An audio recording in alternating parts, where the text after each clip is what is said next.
নমস্কার বন্ধুরা, আমি আজকে আমার নতুন বিষয় নিয়ে নতুন ভিডিও শুরু করার পূর্বে কিছু কথা জানিয়ে রাখি। যারা আমার সাথে যোগাযোগ করতে চাইছো, নানা সমস্যার প্রতিকার করাতে চাইছো, নানা সমস্যা নিয়ে আলোচনা করতে চাইছো, অবশ্যই কমেন্টের মাধ্যমে যোগাযোগ করবে। আর যারা নতুন দেখছো আমার ভিডিও, তারা অবশ্যই আমার চ্যানেলটাকে সাবস্ক্রাইব করবে আর ভিডিওটাকে প্রথম থেকে শেষ পর্যন্ত স্কিপ না করে দেখবে, তাহলে কিন্তু বুঝতে পারবে, নাহলে বুঝতে পারবে না। দেখো, জীবনে সংঘর্ষ, মানুষের জীবনে সংঘর্ষ লেগেই রয়েছে। কেউ চাকরির জন্য সংঘর্ষ করছে, কেউ কিছু সম্পত্তি লাভের জন্য সংঘর্ষ করছে, কেউ ভালো পড়াশোনা করার জন্য কিন্তু সংঘর্ষ করছে, নানা দিকে আর্থিক দিকে কেউ সংঘর্ষ করছে, নানা দিকে কিন্তু নানা রকম সংঘর্ষ করতে দেখা যায়।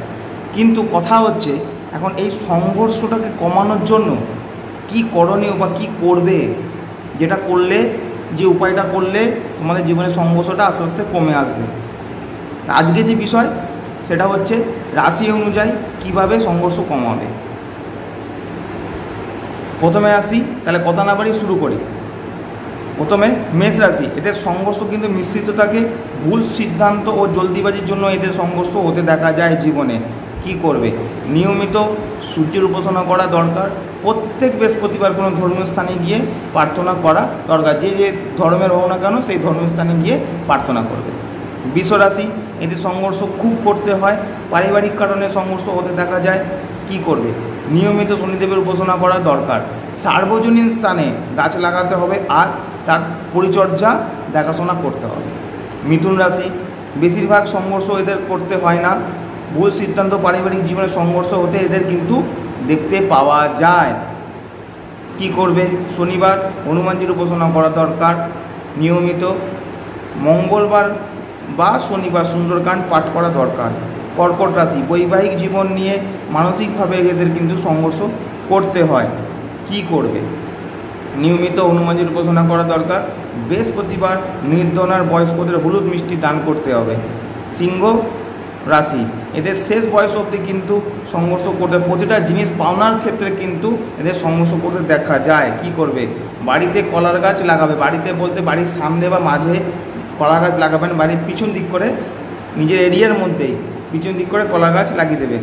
আর সংকট মোচন হনুমান অষ্টক পাঠ করতে হবে। কন্যা রাশি, এদের তেমনভাবে সংঘর্ষ করতে হয় না। ভগবান কৃষ্ণকে পঞ্চামৃত অর্পণ করতে হবে বুধবার বা বৃহস্পতিবার দিন। রোজ বিকালে শনি মন্ত্র জপ করতে হবে। তুলা রাশি, এদের কেরিয়ার, বিয়ে নিয়ে সংঘর্ষ করতে হয়। কি করবে? শনি স্তোত্র পাঠ করতে হবে নিয়মিত। রোজ সকালে ভগবান বিষ্ণুকে হলুদ ফুল ও তুলসী দল অর্পণ করতে হবে। বৃশ্চিক রাশি, এদের 30 বছর অবধি কিন্তু তেমন সংঘর্ষ করতে হয় না। তারপর 60 বছর পর্যন্ত সংঘর্ষ করতে হয়। কি করবে? বাড়িতে কলা গাছ লাগাতে হবে। প্রত্যেক সোমবার শিবকে বেলপাতা অর্পণ করতে হবে। ধনু রাশি, এদের পারিবারিক দিক থেকে কিন্তু সংঘর্ষ করতে হয়। কি করবে? হনুমানজি উপাসনা করতে হবে। আর তামার পাত্র যতটা সম্ভব ব্যবহার করলে ভালো। তামার পাত্রে জল খেলে, তামার পাত্র মানে তামার জিনিস নিজে ব্যবহার করলে এগুলো খুব ভালো হয়। মকর রাশি, পারিবারিক দিক থেকে কিন্তু সংঘর্ষ করতে হয়। কি করবে? রূপোর বালা বা রিং পরতে হবে আর অশ্বত্থ গাছ লাগাতে হবে। কুম্ভ রাশি, মানসিক দিক থেকে সংঘর্ষ করতে হবে। আর কি করলে ভালো থাকবে? শিবকে পঞ্চামৃত অর্পণ করতে হবে। মালা, তুলসীর মালা গলায় ধারণ করতে হবে। মীন রাশি, কাজের দিক থেকে বড় সিদ্ধান্ত নেওয়ার ক্ষেত্রে এদের জীবনে সংঘর্ষ করতে হয়। কি করবে? মাসে একবার পূর্ণিমা ব্রত পালন করা দরকার আর হনুমানজির পূজা করা দরকার রামের সাথে নিয়মিত। এই ছিল আজকের বিষয়। আশা করি বুঝাতে পেরেছি জীবনে সংঘর্ষ কী কী নিয়ে আসবে, যার জন্য কী হতে পারে আর কি করবে ভালো থাকার জন্য।